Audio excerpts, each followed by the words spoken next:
Namaste and I welcome to you all. I have pre-informed that I will be presenting on the issue of globalization. So you can see the slide and I just am going through my slides. First, we will see the what is globalization. I have not made the outlines because I have just recently completed this slide. So what is globalization? We can see from here, globalization is one type of process. We can understand it as a process. It is comprehensive, it is complicated and complex. This term has been derived from economic background, just like sustainable development is derived from environmental perspective. This globalization, to deal further about globalization, the emergence of global society in which economic, political, technological, environmental, and cultural exchange are done. I have highlighted the main perspectives and main type of dimensions with the exchange of new ideas, with the exchange of this different type of ideas, techniques, and systems. This globalization is also known for the networking in the sense of technological networking, in the sense of economic networking, in sense of environmental type of networking and cultural networking, as well as political type of networking. This globalization withdraws two nations or two countries nearer. As a whole, it forms one type of global society. It is based upon the interdependence and interconnectedness, and globalization deals with the advancement in ICT, information communication technology, digitalization, science and technology, e-governance, and modern type of market. Globalization has not only economic, but has also social, political, cultural, and environmental dimensions. As I've already mentioned earlier, that globalization has been developed from the economic background or economic type of perspective. Now we will move in the next slide. I will explain few more about economic exchanges of globalization. In economic exchanges of globalization, the global integration of economy is done, and there is some sort of process called LPG. This LPG includes first liberalization, then after privatization, and then after globalization. Liberalization was the concept that was in the peak level or climax level in 1980s. Then after you know the privatization or Thatcherian concept developed by the Prime Minister of UK, Margaret Thatcher. Then after this concept broadened to be the globalization. So it is the concept that has been derived from economic perspective or background, and it initiates with the process called LPG, which is liberalization, which means downsizing the role of government in economic sector to set free the economy, free trade economy. Then after then after the role of private sector in the economy, and then after finally the complex network and integration, which is called globalization. So this is LPG, is the process of globalization.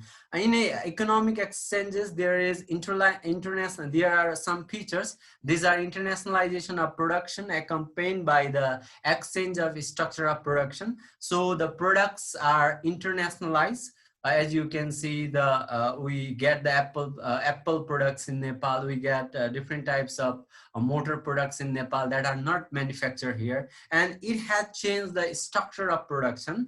This means that the production that used to be produced in the past days is just changed in the structure. That that Chinese production is very massive in structure, large scale production, industrialization, and this sort of change in the structure of production in between the traditional type of production and in between the modern type of production, which is based on mass production and competitiveness, competitive advantage are the type of this type of production is structurally changed. So another feature of economic exchange is expansion of international trade, that goods and services are expanded all around the world. The exchange of goods and services made each by the World Trade Organization by reducing the barriers. These barriers include tariff barriers and non-tariff barriers. Tariff barriers are those barriers which are related to the tax and duties, custom duties, and other non-tax barriers are a different type of restriction, different types of barriers, and different types of obstacles in the custom areas where there is transportation of this type of goods and services. So this type of barriers, these types of obstacles are have been removed or have been set free by WTO, World Trade Organization. So Nepal is also the member of World Trade Organization, and it has been enjoying the this trade-free barrier by the membership, by having the membership of WHO. I'm sorry, I'm again telling WHO. It's WTO, World Trade Organization, and the economic exchanges also deal with widening and deepening the international capital flow. It also deals with the international foreign direct investments and other international investment. There are investment companies in Nepal as well. So this type of capital flow, investment flow, and widening and deepening the role of the economy also help in the economic exchanges. And the market is quite competitive, as you know that the market has been very much competitive and has accompanied the notion of competitive advantage, as Apple company is highly demanded company in comparison to other companies in smartphones. And likewise different type of car motor companies has branded their products and has gained benefit from the competitive advantage. So competition is a key characteristic of this economic exchange. Another feature is quick access. We get the products and services very quick due to this globalization and economic exchanges. The product that is launched in USA or the product that is launched in Germany, we get it through very short period of time through the economic exchanges. And I will move to next type of exchanges, that is technological exchanges. And I have said that globalization is multidimensional. It covers social dimension, economic, political, and we'll go through the main three type of dimension, that is ETC, E for economic, T for technological, and C for cultural. That these three areas are predominantly most affected areas by the globalization. So technological exchanges include the advancement in technology and networking in the sense of market networking, in the sense of different type of relation, in the sense of technology networking. So the transfer of technology, this technological exchange deal with the transfer of technology in the agricultural field, in the biotechnology field, culturing, and different types of biotechnological techniques are just transferred from one nation to another nation, and manufacture of different types of products. As I've already told you, that mass production, change in the structure of production from traditional to modern type of mass production. So also I have already mentioned here the mass production in technological exchanges, nanotechnology, dealing with nanotechnology and semiconductors. This type of nanotechnology and semiconductors helps to build the modern type of devices, the devices that are in our cell phones, the devices that are in our different types of digital instruments.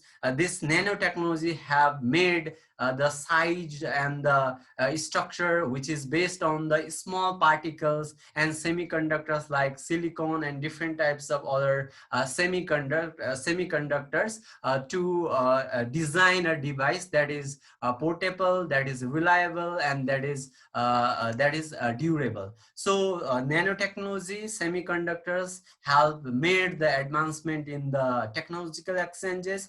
There are also supercomputers which do the calculation fast, and there are also other type of space and research type of the research type of research in the technological exchanges which are transformed from one nation to another nation. First, you can see the Russia and Chinese and American dominance in the outer space. Now India is also trying to be the country to launch its spacecraft in the moon and outer space. So this also helps to shift the change from one nation to another nation.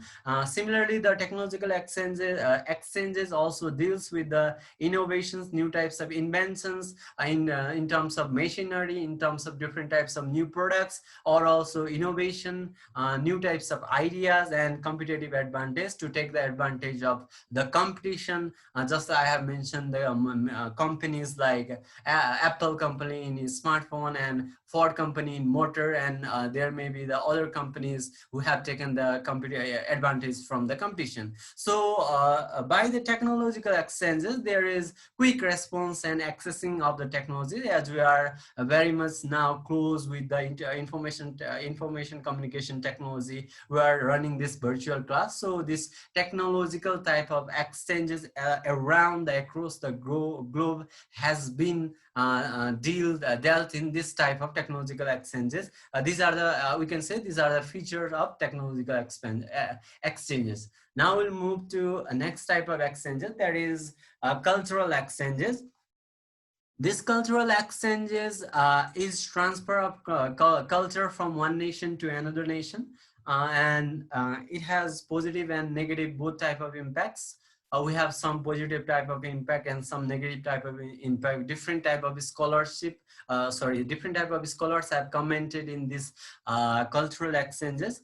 First, we can see that domination of Western culture, tradition, and festivals, as we are celebrating different type of Western type of cultures, such as in our dress, in our trends, in just like in our festivals, we are just replacing our festival by Western type of festivals. You already know that.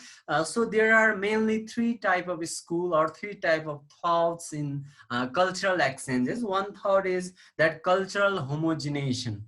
It is said by the theorist Barber and socialist Richter that there is one type of dominant type of culture, one type of homogeneous type of culture, that is Western culture. That Western culture is trying to spread across the globe. This is one type of school of thought, that one homogeneous culture is transferring around the world. Another type of school of thought in cultural exchange is that some kind of cultural heterogeneation is taking place in the local culture, and religious identities and being strengthened mainly as a response to the threat to pose the globalization. So this second type of school thought, it is also said by many other scholars. I haven't mentioned it here, mentioned them here, but it says the different perspective from the upper one type of school of thought. That upper one is saying that there is homogeneous culture in the world and it is predominating to the other nations and other cultures. This is saying that there is a cultural heterogeneation, there is differences in the cultures, the old type of local culture, and religious identities and religious beliefs are being reformed, and there is this type of reformation is taking place. So there is heterogeneity in the culture. So the third type of school of thought is saying that there is tension or conflict in between the homogeneous and heterogeneous type of culture. It is said by the Aprodi and the socialist Ronald Robertson. So we see that first type of school of thought in the cultural cultural exchange is homogeneous cultural type, that is Western or Americanization. Second time is it's saying that old customs, old tradition, religious being religious beliefs are being replaced by the new type of culture, so it is being heterogeneous. And the third type of school of thought is saying that there is a mix and there is conflict between, there is a struggle, tension and stress in between the homogeneous and heterogeneous type of culture which is exchanging around the globe. So we are now going to next slide, and we are supposed to see here the positive and negative impacts of globalization. So the positive impacts in globalization are global integration. That is, we have already said that the globalization in economic exchange is a type of process which moves from liberalization to privatization to globalization. So there is integration of economy, that one nation can gain many income from the other nation. So there is integration of economy, which is the positive or opportunity, positive impact or opportunity of globalization. Another is increase in trade. The countries, the nations which are industrialized, which are good advanced, that they can do trade more. Just like China is doing trade with USA and many other nations, like Nepal, India, and other nations, and it has surplus or profit type of its trade. So to increase trade, to get the chance, to get the opportunity from reduction of tariff and non-tariff barriers, is also opportunity of globalization. Next is the foreign direct investment, to flow the investment. Just like in Nepal, we have also investment from India, we have investment from China, USA, and other nations. So the flow of investment from the other nations and other different type of institution, it also has to build the economic infrastructure of a nation. So the foreign direct investment is also the opportunity of globalization. Next is the rapid development in science and technology. The new techniques, new tools, new devices, and new innovation and new invention are being rapidly developed in the field of science and technology. So this is also one opportunity of globalization. Next opportunity is advancement and development in the field of information communication technology. As you see, digitalization, online marketing. You can see the Amazon, the founder of Amazon, Jeff Bezos, is the world's richest person. So online marketing, we are also shifting to online marketing. Many of us have bought or purchased many products from online market as well. So this advancement is taking place in information communication technology. There are many other type of advancement in this ICT, which we can go here. Another thing is competitiveness. The nations which are advanced and industrialized, they are taking competitive advantage. As I have earlier mentioned the name of different branded companies, that YY is taking the competitive advantage with respect to other noodles in Nepal. And with this type of globalization, there is a good relation, in the sense the USA and China are two superpowers, but they are bind together, they are integrated, and they come together due to the reason of trade. We also heard the news in media that India and China have the hostile type of relation, though they come close in the sense in the sense of economy and economic trade and partnership. There was war between India and China in around 1960s, and still you can see the Xi Jinping of China, president of China, was visiting to India before Nepal, and he returned to Nepal and then went to China. So there is in spite of having the hostile type of relation, they come to nation, come close in the name of trade. So globalization have also built in some extent to ease the good relation between the nation. So another is the easy and quick access of goods and services. As I have already said, that the products that are newly launched products, we can access them very in short period of time. It is due to the globalization and interdependence and connectivity that has driven by the globalization, that has been driven by the globalization. And another impact, positive impact or opportunity of globalization is definitely the improvement of socio-economic cultural activities, as the we are socially and economically we are being advanced in the sense that globalization has played role and in bringing the purchasing power in the people, and in diversification of different types of job opportunities and employment. As we can see in the 10th point, that employment opportunity, there are many employment opportunities which are also due to the globalization, that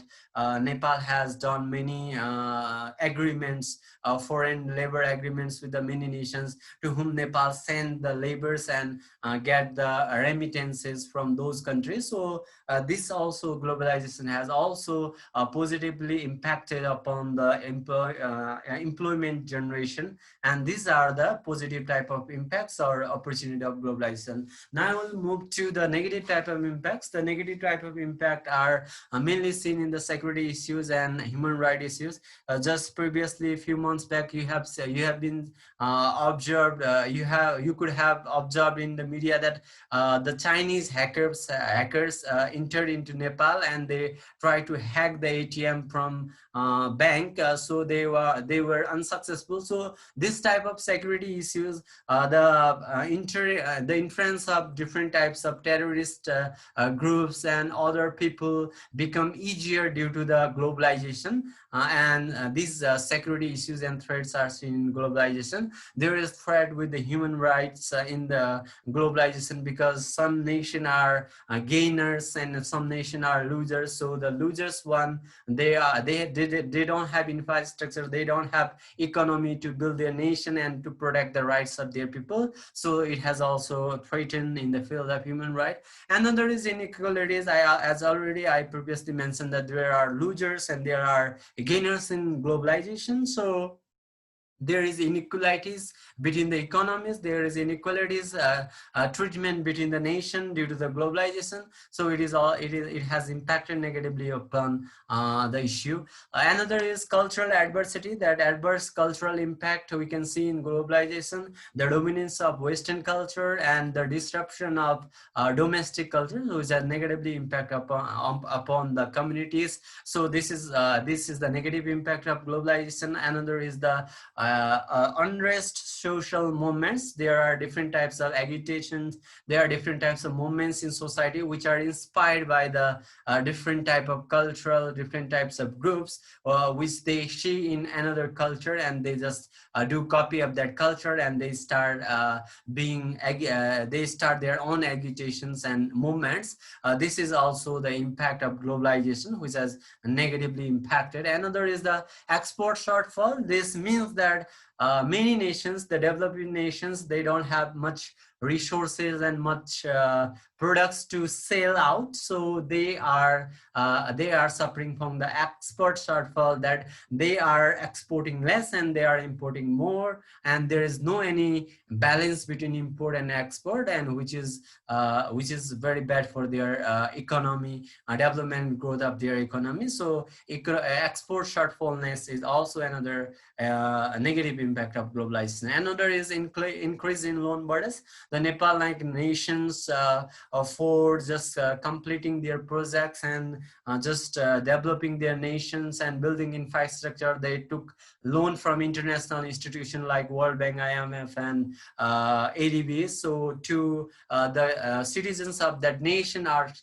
being burdened by the loans also. So it is also another impact of globalization. And we can also see the dominance of NMCs, multinational companies, that that multinational companies has dominated the product of big companies like Walmart, and different types of multinational companies has dominated the local and cottage type of industry in the nations, and they have just disrupted and replaced the middle and cottage type of industries. So this is also, this domination of multinational companies also is also the what impact, a negative impact of globalization. Another is the inflation, that if one country is suffering from the inflation and we are just purchasing, we are just importing the products from that country. Suppose India has a higher level of inflation and we are purchasing product from India, then we will also suffer that inflation in our country also, as we are interconnected with the globalization. So inflation also has impact upon this, impact by this globalization. Another is climate change, as industrialized companies, industrialized countries, they produce the different types of products and machineries, and different types of greenhouse gases are produced, which just play role in increasing the temperature of earth and just degrading the environment. So these are the negative impacts of negative impacts which are due to the globalization. We will go to now the challenges of globalization. The first one challenging is sustaining the growth momentum and achieving the economic growth. As we are also seeing that COVID-19 pandemic has adversely impacted on the global economy. So we have, by the 15th plan, we have targeted to have the economic growth of Nepal in the double-digit figure, that is 10.3% economic growth per year, average year. But we are just reducing that economic growth in 2.5%. So this due to the globalization, it is a challenge, as we are internationally connected, we are depending on other nation. So to sustain economy and to pace the economy and achieve our targeted economy is really challenging due to the globalization. And to cope with the trade deficit, Nepal has huge trade deficit with India and China. Nepal is importing many products and just exporting few products. So it is suffering from trade deficit. It is a problem of not only Nepal, but other developing countries like other nations, least developing countries. So to control the outflow of cash is also another challenge. I have just recently seen the message of 10 minutes. I have next slide and I will complete it soon.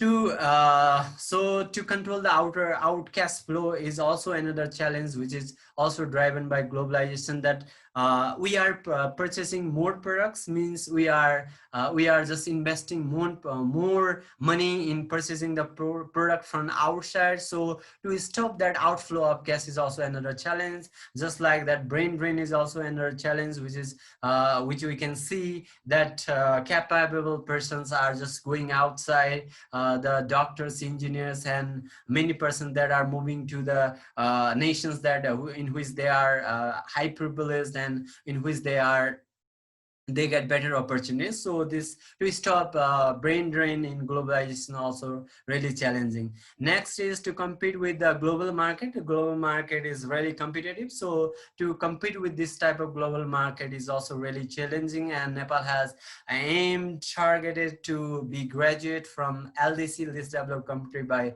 2022, and to be middle type income by 2030. And the production of domestic culture, as globalization adversely impact on the culture. So to preserve and protect the domestic culture is really challenging. Another is the threat to the sovereignty and borderless and trans-border exchanges. Due to this trans-border exchanges, there is threat to sovereignty, that many nations can be disrupted due to this type of globalization, because there is the global powers are gaining much. So they can also attack to some sorts of nations' sovereignty. And other issues of the challenges in globalization, we can see the security challenges like cybercrime and data hacking, as I have also mentioned earlier, and other type of organized type of crime such as terrorism and other type of organized crime, trans-border organized crimes, such like human trafficking and girl trafficking and other type of disorganized type of crime. Cope with, to stop this type of crime, it's really challenging due to the globalization, and safeguard the disruption of local markets and cottage industries. As I have mentioned earlier, that multinational companies are dominating, and we need to safeguard our local markets and cottage industries, because the multinational companies, they will withdraw our money, and local and cottage type of industry will just reserve our money within a nation. So another challenges has another challenges is poverty reduction. Poverty is a great challenge of globe, around the globe, and Nepal have also 18.7% absolute poverty. That means among the 100 people, 18 people are not able to meet their basic requirements such as fooding, clothing, and shelter. Another a challenge in globalization is the management of resources. So there are many there is high population growth, and there is high population. So to manage the resources to this high population, there is always challenge for the proper allocation and distribution and management of resources. Now we move to conclusion. Concludingly, we can see that globalization is complex and controversial and uneven process. Uneven in the sense of there is inequalities in globalization. It is forceful and unlikely to be reversed. No any country in nowadays scenario can escape from this globalization. So it is a forceful type of process, and it is uneven. Some scholar have just commented that globalization is biased type of process. So through its though it is not new, but it began to be accelerated in 1980s after the world economy increasingly get connected and integrated, as the Cold War ended in 1991 or 1990s. There was liberalization in 1980s, and there was privatization in 1990s. Then the global economy became integrated and depend upon each other. There were the tariff and non-tariff barriers were removed by World Trade Organization. So there was economic integration. So this globalization process increases from the year of 1980s. There are gainers and losers in this process, as I have already mentioned that the dependency theory explained that central power exploit to the periphery, that the nations which are developed exploit to the underdeveloping nations, withdrawing their money and selling their products to that underdeveloped or developing nations. And Nobel laureate Joseph Stiglitz in his book Globalization and Discontent claimed that the paradox of nationalism, globalization, industrialization, poverty elevation, including the corruption of NMC and project funded by international financial institutions in developing countries taking proper in developing countries. This means that there was one Nobel laureate, Joseph, and he has just commented that this globalization in his book Globalization in this context, that this is a paradox, this is controversial, that multinational companies are itself corrupt, and they are other institutions that are funding to the developing nations like Nepal and other developing nations, they are corrupt in itself. So this globalization process of globalization is biased, it is not fair to the underdeveloped and developing nations. So to cope with this globalization, the proper studies should be taken, the studies of promoting the export and diversification of the national products and commercialization and branding of the national products to benefit from the globalization. So I end my slide here. There is only 3 minutes remaining. Sunday Miss and Siva sir, are you listening me? Yes, sir. Yes, sir, If you you have can any say. If you have any question, you can ask. Mm. Yes, sir, we are listening. And